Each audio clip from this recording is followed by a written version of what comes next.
I can't necessarily tell you why I feel this way. It's a trend. I have a little bit of a feeling that this is very similar to the 2021 Titans team. Really? In that they are going to be the best team in the conference. They're going to get that week off. The rust from Jalen Hurts if he doesn't go the last few weeks, because I wouldn't play him when you got a backup like Gardner Minshew. Or if you want to go in the opposite direction, you have to play him and make sure he doesn't have that rust. And then that, some snot-nosed kid comes in like Joe Burrow a year ago in Nashville and takes down the #1 team, and there's no time to even celebrate a 15-2 season, right? I mean, that just disappeared for Tennessee a year ago, and I'm just getting those vibes a little bit. I hope I'm wrong. I really hope I'm wrong on this. So Eagles fans are screaming right now. Yeah. We're linking the 2021 Ryan Tannehill Titans, who got sacked about 50 times in that game and lost at home, to the Eagles, who have an MVP frontrunner, who have the best O-line, who have an incredible... You still see the similarity that, and I don't think it's outrageous that somebody comes in the NFC and says, screw it, one and done, we're out. I took him down. How? I just feel like it reminds me of what that looked like, and I could see a Washington Commanders come into the Link. Carson Wentz. And not... If that happened... I'm talking about like a couple weeks ago. That kind of mindset where Washington walked in on that night first loss, and just beat them down. Okay. I could see a team like Tampa Bay gets a win in that wild card round against, let's say, the 7 seed, which could be Green Bay, right? Well, and Aaron Rodgers or Tom Brady walk into the Link and go, hey, kid, love what you've done, loved your work, not really interested in seeing you move forward and doing stuff. They're so good. Bucs beat them last year in the playoffs, too. Yeah, and that was a good learning experience for Jalen Hurts and the Eagles. There's just something to it, like, they've been so good all year. Almost tired of hearing about a little nausea from the over exemplifying of this team. Yeah. And then, maybe getting beat last week in the way they did. Maybe that straightens them out a little bit and we have a different process, but that's just kind of the vibe I'm getting from the team. Right, I feel like you played both sides there. In the middle of your answer, you just kind of slid in that you wouldn't play him if you didn't have to. You would not play Jalen Hurts. But then on the flip side, you said, but that means he could be rusty. If so, how do you justify, do you risk him being rusty? You just trust that he'd be ready? Or how do you handle him over the next couple weeks? If he's healthy enough to play. Jalen Hurts. If Jalen Hurts is healthy enough to play, I'm going to get him in one of these final 2 games. I got you. Well, they still have to win the divisions, too. I mean, they got the Saints, and then I think the Giants, right? And so if they beat the Saints this week, which I think is very capable, with Gardner Minshew, because he's a guy that could start in half the homes. And he played well this past He played incredibly well. Both those interceptions, if you look, the second was definitely on Watkins. The first one, he probably could have been a little more particular with where he placed the ball, but Watkins got, out physical for both of those interceptions. And then they fumbled the football, something they hadn't done all year long. So those are mistakes that are made. Are they made with Jalen Hurts when he's back there, right? Does he make those same type of interceptions? Do they fumble the ball in that same type of situation? I don't know. But Gardner Minshew is very capable of getting them into the playoffs. The question is then, do we want a Jalen Hurts who hasn't played for over a month go right out? Yeah. Right. You know what lit my hair on fire that you said?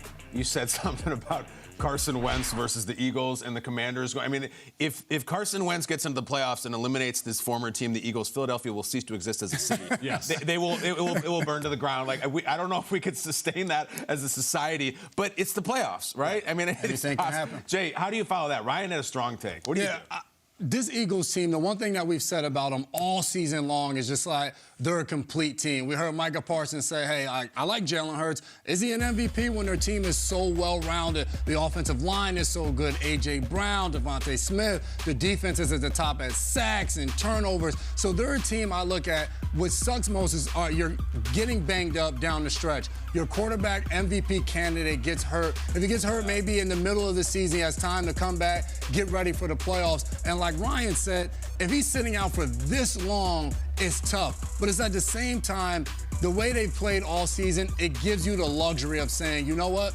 My MVP candidate quarterback, I am going to sit you down. I am going to let you rest up because instead of having you maybe playing a game where now you're thinking about, hey, I'm running for it. It's on 3rd and 8. I get to about 6 yards. Do I tuck my shoulder? Do I just go down? I want you in there playing full and free. And Jalen Hurts last year went into the playoffs. They had the week off. They went against Tampa Bay, and it was not pretty. Jalen Hurts last year is not Jalen Hurts this year. This is a different quarterback who's playing at an extremely high level, very different than a season ago where it was a lot of rushing. It wasn't him sitting back there being able to make every single throw. So I'm giving Jalen Hurts the time to get fully healthy, and this Eagles team has been complete. complete all season long. Yes, they lost a game last week to Dallas. The defense gave up 40 points. That's something that they have to correct. And to your point, they have 4 turnovers on offense, which hasn't really happened to them much this season. Gardner Minshew obviously responsible for 2, then the kind of fumbled handoff. But I have a lot of confidence still in this Eagle team. If Jalen Hurts isn't fully healthy, can they win a Super Bowl? I don't think so. I mean, any team you can go around and say, all right, your quarterback who's been an MVP-type candidate, if he's not fully healthy, can you win a Super Bowl? Of course. Like, that's going to be a tough challenge. I feel good about them. 4 turnovers against the Cowboys, and Gardner Minshew was 1 throw away from beating them in their house. Like, they lost by 6 points. But here's if you're going to poke holes in this Eagles team, as Ryan's doing, we're trying to do here. Great teams like this, how do they lose? It's not because of chemistry or running game or fundamentals. It's words like adductor, which is what we said on the segment today. It's words like high ankle, plantar fasciitis, bulging disc. It's those words. They've had good injury luck this year. They just have. Like, they lost Derek Barnett, was a big part of their defense, but a couple guys here and there. They haven't had that, oh my God, cataclysmic, we lost Trey Lance, we lost Jimmy Garoppolo, we lost this guy. They've had a good, and those are just the injury gods being kind. Yeah. And right now, as it's the most important time of the year, their star quarterback is out. Their offensive tackle, who's been there for years, is limping off the field, and we're learning the word adductor. I hate it. And I like Gardner, too.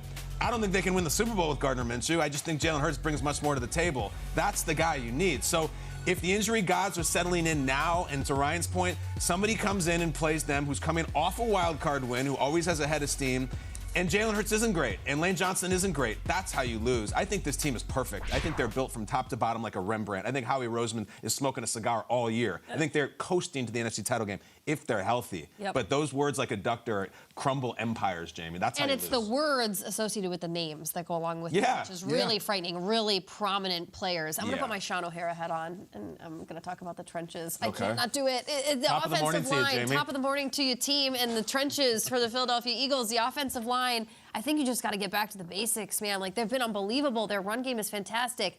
But the defensive line, the Eagles went out of their way this season to sign extra guys, Linval Joseph and Ndamukong Suh, just to make sure everything was in tip-top shape for the defense. Ryan's talking about teams coming in that have a Leonard Fournette, that have a Aaron Jones. Christian McCaffrey, Aaron Jones. Yeah, you want those running backs coming in and busting through your defensive line? I don't. You got to figure. And now, granted, they held the Cowboys to 115 rushing yards last week. They threw through the air for over 350. My goodness. But this is where it has to get back to. If the Eagles just want to be, we're powerful, we'll stop you, we're going to take your will, we're going to keep the clock running because we're going to have the lead with whatever quarterback we have. The line's got to make sure they are just zip it right up for the Philadelphia Eagles. We all kind of like the Eagles at the table, maybe except for Ryan. I do like the Eagles. They asked for kind of what you could poke some holes And man, in. Ryan, you fired that Let me teeth ask you off though, real like, quick. is there somebody else in the NFC that you just love? Like, if The 49ers. But even with Yes. Brock Purdy. yeah, they're the most complete football team. Wow, I love that. Right, so, I mean, if I had to put my faith in any of the teams in the NFC, San Francisco's at the very top. Yeah. The Eagles are probably second for me. And then everybody else below, I don't trust at all. I don't trust the Cowboys. I certainly don't trust the Vikings. Why don't you trust the Cowboys? That's interesting. They have a great record. They just beat Philly. Like, people like the Cowboys. Why I don't you just trust think them? Mike McCarthy's their liability. I think he has been for a couple years now. I think he makes poor decisions in crunch time, and it cost him last year in the playoffs. I just think those moments are too big for him at this point. And it's a guy who's won a Super Bowl, This which is is great. huge. I Let's know. just lob Long time softballs ago. up to Ryan. What about the Vikings? Well, unpack the Vikings for us. Why don't you trust Great. them? I like them. I don't trust them because I don't think at the biggest moment they're going to win it, but they have all year long was about to say. every single one possession game they've One-score won, games, right? 11 Doesn't it and seem all. like inevitably there's going to be either a Kirk Cousins moment or a Mike McCarthy moment where it's Yeah. like, are you big enough for that moment? And if you're not, like, you're out. I'm a little fearful of the Vikings, and this weekend's going to teach me a lot because they leave the confines of the dome. It's going to be frozen.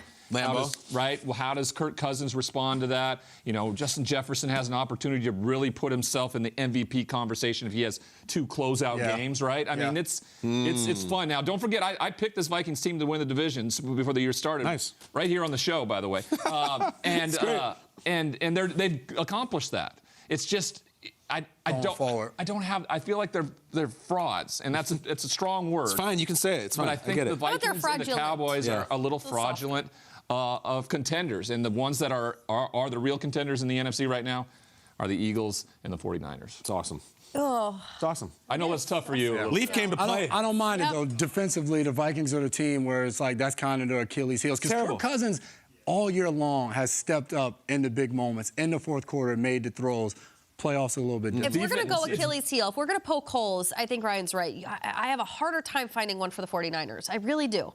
You want it to be Brock Purdy, but We it's not. still need to see Brock Purdy in those big moments. They've controlled games defensively. It hasn't been tough, adverse Here's situations. the thing so. is that the 49ers defense isn't going to put Brock Purdy in a position where I think he has to deliver in a big moment. I think they're that Yeah, good. let's say they have an off day, and it's like, oh my God, we're in the wild card, and we're down 5 with 3 minutes left to go, Yeah. and Brock Purdy Yeah. win the game. I mean, that's incredible theater, but we haven't seen it yet. Yeah. We haven't seen it yet, but I also think the defense is so good, like They're amazing. they Yep. did in the Dallas game and in the Green Bay game last year in the playoffs. Right. They compensated defensively. No doubt for about the it. lack of offense that they had to put up. Jimmy Garoppolo didn't have to be the star in Yep. either No one of doubt those about football it. games. When he was asked to be in the Los Angeles NFC Championship, he couldn't be. And they were So an maybe interception away from. Yeah, that was a dropped interception Yep. away, and then Yeah. of course, Matthew Stafford away. Too. It's And great. That was a great unpack of the NFC. Amazing. I Great love job, that. Brian. All right,